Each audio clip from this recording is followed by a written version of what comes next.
Alhamdulillahillazi anzala ala abdihi alkitaba wa lam yaj'al lahu iwaja. Wa usalli wa sallim ala rasulihil karim wa ala alihi wa sahbihi ajma'in. Menghadap Bahduli Yang Maha Mulia Sri Sultan Perak Darul Ridwan Sultan Nazrin Muizzuddin Shah. Ampun tuanku, satu penghormatan besar untuk bersama-sama meraihkan kehadiran tuanku yang menjadi pendorong utama dalam majlis wacana segar seperti ini, dan izinkan Patik meneruskan untuk menyampaikan pandangan kepada rakan-rakan. Timbalan Perdana Menteri Datuk Seri Diraja Zahid Hamidi, Menteri Besar Datuk Seri Syarani, Ahli Majlis Mesyuarat Kerajaan Negeri, tamu-tamu yang muliakan, Pro-Chancellor, Naib Chancellor dan keluarga Universiti Sultan Azlan Shah, saudara-saudara yang dimuliakan, alhamdulillah kita dapat bersama-sama, dan saya tentunya mendukung ikhtiar yang dimulakan sekian lama meneruskan wacana segar berbicara permasalahan Islam, umat, kebudayaan, tamadun, dan boleh diserasikan dengan tuntutan semasa dalam masyarakat pelbagai kaum, pelbagai agama dan dunia yang begitu rencam. We cannot survive and succeed without a reasoned discourse.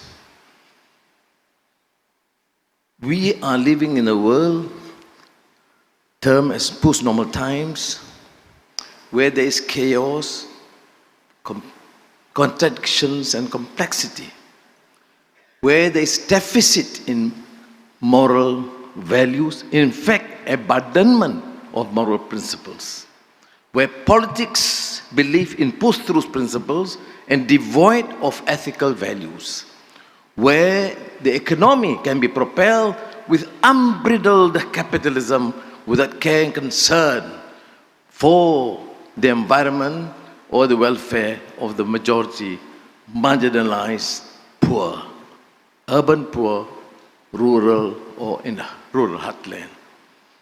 We're living in a society where families have quite disintegrated.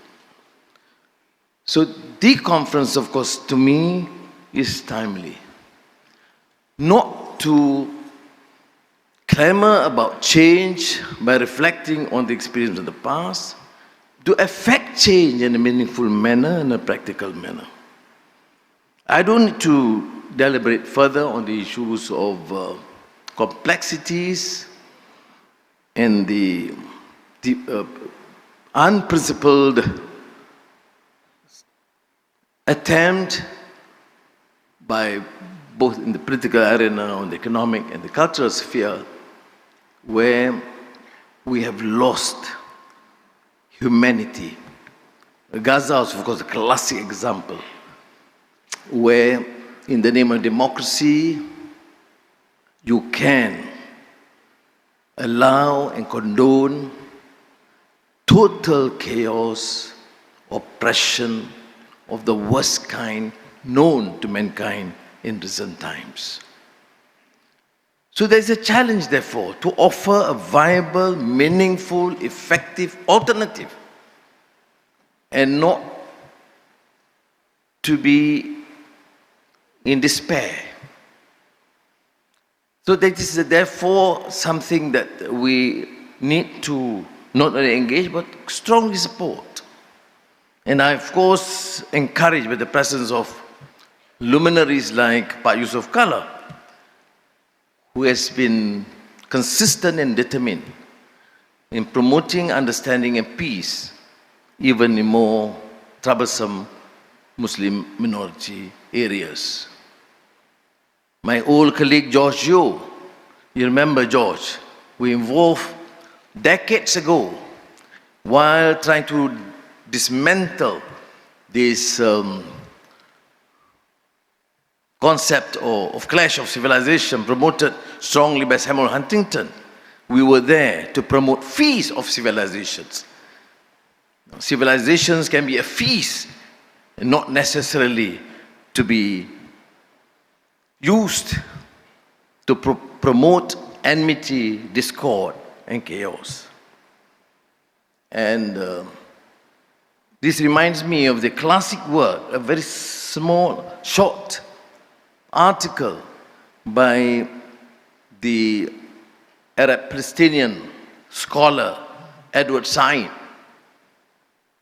on the clash of ignorance. It's a very effective way of debunking, or should I say, devastating critique of that notion of clash of civilizations by Edward Said in his article, I think in the Atlantic, Clash of Ignorance. The problem that we confront in this world is complete ignorance.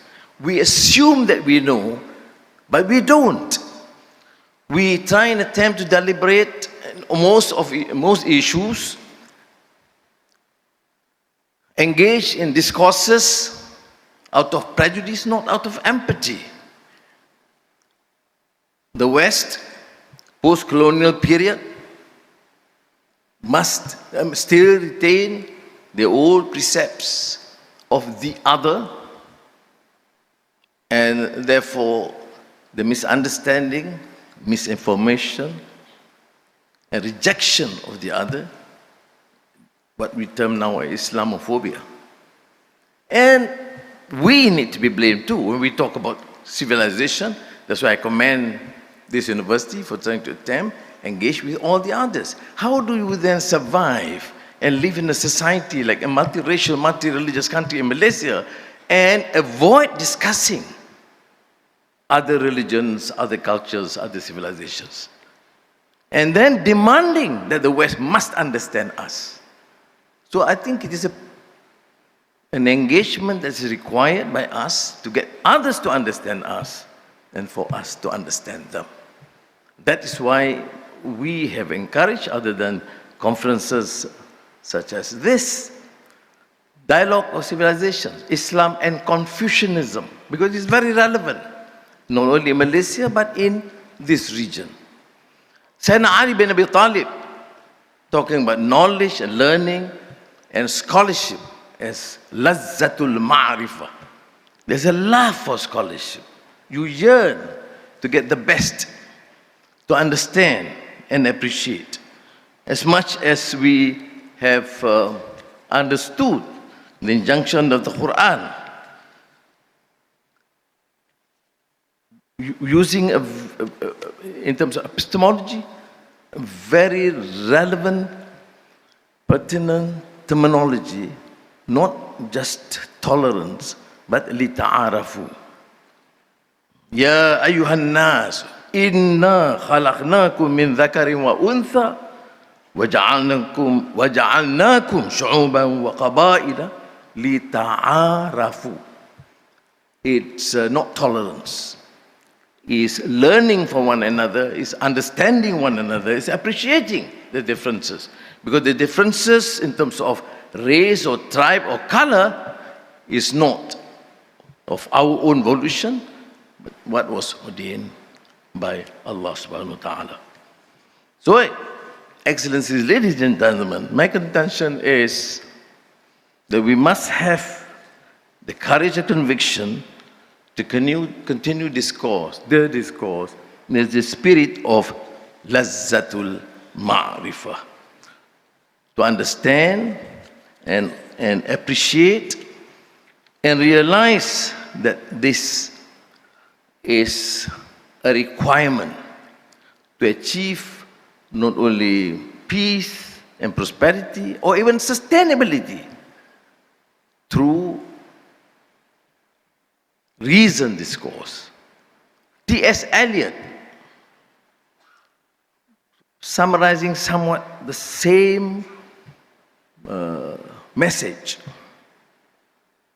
Where is the wisdom we have lost in knowledge? Where is the knowledge we have lost in information? Now, Ali bin Abi Talib differentiates between information, knowledge, and ma'rifah. We have this mushrooming of information. We have a problem now in the government trying to introduce some restrictions, not necessarily popular, because those who believe in unbridled freedom means we have every right to express our views, regardless of the impact to the society. Even ignoring the fact that girls decided or forced, compelled to commit suicide because this was harassment. So the challenge is therefore to place order and not unbridled freedom or capitalism, but to place values above the expression of individual freedom at the expense of peace and welfare of the society. May the conference live up to that spirit of lita'arafu and lazzatul ma'rifah. And I, without the need to apologize, no apologies, would also recommend to strongly address the issue of governance. Now, I must state that our chief guest, Your Highness, has impeccable academic credentials. So I don't welcome him just as a sultan or the desk lieutenant, but more so because rarely do you have, Your Highness, someone with your impeccable academic credentials addressing the audience. I think because of this, that what you have to say and advise is very, very pertinent and relevant indeed. That our country, as in most Muslim societies, require this message of understanding, of wisdom, beyond just tolerance. To understand that what we lack, what we have lost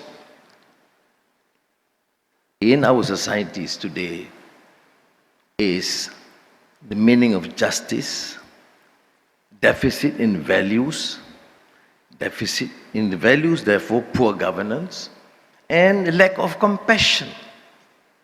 We decide what is right, what is wrong, what is just, what is not. Whether we have empathy to the plight of the poor based on interests, values, or parties, not on the principles of justice and humanity. And if you understand the Islamic message, the Khair Ummah that we heard, it is beyond race and creed. May Allah give us strength. In front of Your Highness, I've decided to shorten my speech because we are here to look forward to his address. And I must reiterate this point without exaggeration, that we are blessed, Your Highness, with your presence and your wisdom.